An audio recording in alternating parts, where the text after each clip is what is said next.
Bonjour à tous, bienvenue, on va parler de caféine, le complément ou la drogue la plus populaire du monde et pourquoi elle est absolument incroyable. On la consomme quotidiennement dans le café, dans le coca, dans le thé et dans beaucoup d'autres choses, même le chocolat, mais qu'est-ce que c'est ces bienfaits exactement? Comment ça peut nous aider à vivre une meilleure vie? Je vais te parler de beaucoup de choses sur la caféine et comment ça agit sur le cerveau, comment ça agit sur la performance, comment c'est un super outil pour perdre du poids et surtout aussi comment ça nous aide à combattre nos fonctions biologiques et comment on peut aussi combattre notre évolution avec. Tu vas voir que la caféine, c'est un outil absolument incroyable qui peut totalement nous aider à vivre une meilleure vie. J'espère pouvoir te convaincre. Déjà, comprenons ce que fait la caféine exactement, parce que ce n'est pas juste un produit magique. Dans ton cerveau, il y a des récepteurs de fatigue, on appelle ça les récepteurs d'adénosine.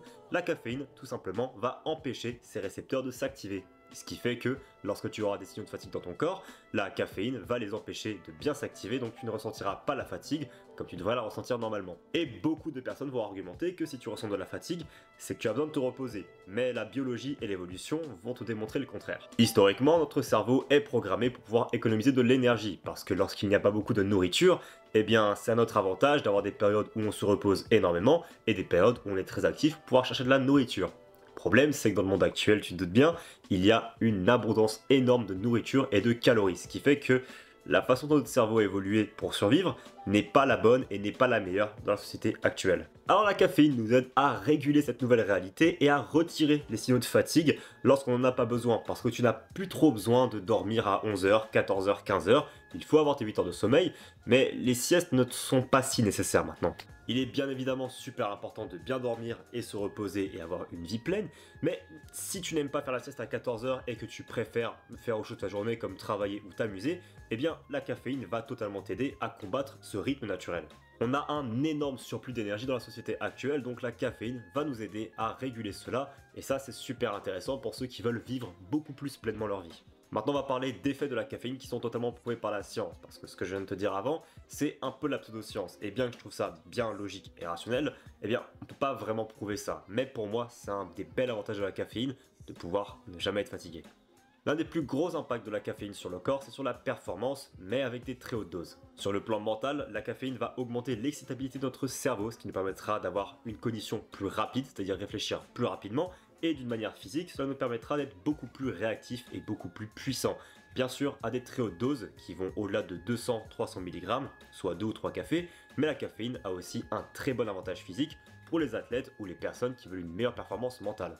Mais ça c'est pour la performance physique et mentale, mais il y a bien d'autres effets, parce que beaucoup de personnes savent que la caféine peut aider à la performance, c'est pour ça que des produits comme les pré-workouts existent, ce sont juste des énormes doses de caféine qui te permettent d'avoir un peu cette motivation mentale et aussi un peu plus de performance physique. Mais la caféine a aussi des énormes effets sur la perte de poids et c'est là que moi ça m'intéresse et c'est une des raisons pour laquelle je bois énormément de caféine chaque jour.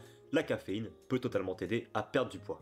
Bon, premièrement, elle peut augmenter le nombre de calories que tu brûles par jour. C'est-à-dire que si tu prends 2-3 tasses de café par jour, tu vas brûler 80 à 90 calories de plus par jour. Ce qui n'est pas significatif. C'est pas pour ça que j'aime la caféine pour perdre du poids. Bien que 90 calories, ça peut être un petit snack ou un peu trop d'huile d'olive, ça peut toujours aider sur les semaines et les mois. Mais le plus important, c'est que la caféine agit sur la gréline. La gréline, c'est l'hormone qui provoque la faim et c'est le plus grand ennemi de quelqu'un qui veut perdre du poids parce que si la faim est incontrôlable et beaucoup trop grande, eh bien tu vas craquer un jour, c'est sûr. La caféine va t'aider à réguler ça, ce qui en fait un outil énorme si tu veux perdre du poids durablement et en souffrant un petit peu moins. Réduire l'appétit et aussi augmenter le nombre de calories que tu brûles normal et en faisant du sport, je trouve que c'est un super avantage pour boire de la caféine. Mais bien sûr, je sais que beaucoup de personnes n'aiment pas le café. Moi non plus, j'aimais pas le café. Ça fait que depuis 5 à 6 ans que je commence vraiment à aimer ça, mais avant je détestais ça. Où est-ce que tu peux trouver de la caféine si tu n'aimes pas le café?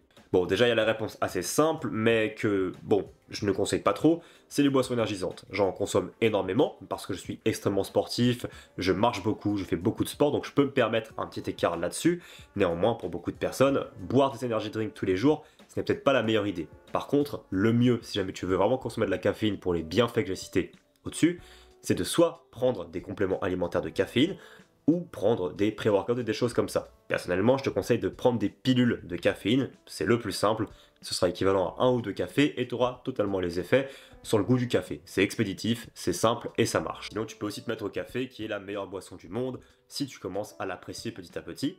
Personnellement, j'ai commencé à mettre du lait, du sucre et tout ça, et petit à petit, en buvant et en buvant, je me suis mis à aimer ça et à aimer le café noir sans calories, le bon café. Mais je te parle de la caféine comme un remède miracle, mais il y a évidemment quelques trucs à savoir si tu veux la consommer avec sécurité. Premièrement, la caféine, comme je l'ai dit, elle va bloquer la fatigue. Donc si jamais tu prends de la caféine environ 6 heures avant d'aller te coucher, eh bien elle va affecter ton sommeil et avoir un sommeil pourri, ça va tuer tes performances mentales et physiques. Donc il ne faut absolument pas consommer beaucoup de caféine avant d'aller se coucher. Même si tu arrives à t'endormir en buvant du café, c'est toujours une mauvaise idée d'en prendre avant. Parce que la caféine, elle va empêcher un sommeil réparateur. Tu vas perdre 1 à 2 heures de sommeil sur 8 heures de sommeil si tu bois beaucoup de caféine avant d'aller te coucher. Certains ne le sentent pas, mais par contre ça se passe vraiment dans le corps, parce que même si tu arrives à t'endormir avec de la caféine dans le sang, tu vas quand même dormir moins bien, donc fais très attention à cela. Ne consomme pas de caféine 6 heures avant d'aller te coucher. Personnellement, ma règle d'or, c'est d'arrêter la caféine à partir de 16 heures. C'est ma règle, comme ça, si je me couche autour de 22 heures, c'est bon, et chaque jour, je sais que 22 heures, c'est ma limite pour arrêter le café. Bon, par contre, avant ça, c'est dose illimitée. Mais moi, je prends beaucoup de doses de caféine, mais par contre, la régulation de sécurité, c'est 400 mg de caféine. C'est la dose recommandée pour une personne de poids et de taille normale. Donc généralement, c'est 1m70, 70 kg, plus ou moins. Moi, je dépasse souvent ça. Par contre, voilà, je suis à 500 mg, pas plus, parce que je suis relativement grand et j'ai une bonne musculature, ce qui me permet d'absorber beaucoup mieux la caféine. Néanmoins, 400 mg de caféine, c'est environ 4 cafés, ou 5 espresso, ou 2 Monster et demi, ou 4 Red Bull. Voilà, c'est à peu près le truc que tu devrais viser.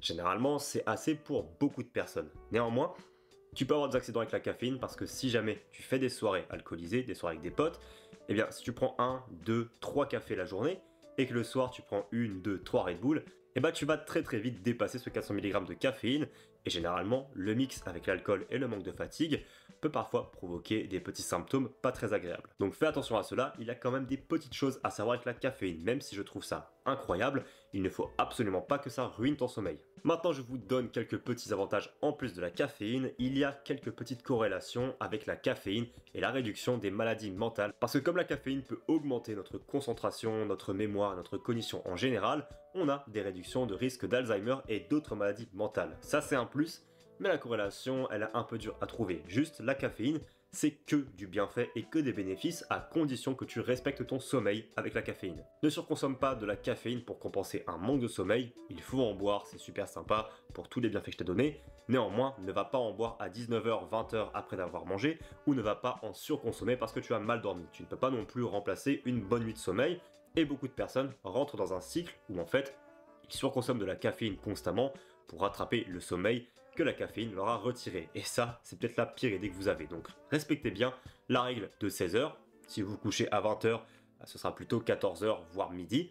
Faites à peu près ce que vous pouvez. Maintenant, je ne te force pas à prendre de la caféine, je te montre juste que c'est un des meilleurs outils si tu veux avoir une vie beaucoup plus active, beaucoup plus physique. Si bien sûr tu souhaites mener ta vie en étant tranquille et tout ça, pas de problème, hein, chacun mène sa vie comme il le veut. Moi, je veux bouger le plus possible, faire le plus de sport possible et être toujours actif ou productif. Donc c'est le meilleur outil pour moi et je te présentais pourquoi. Merci d'avoir regardé.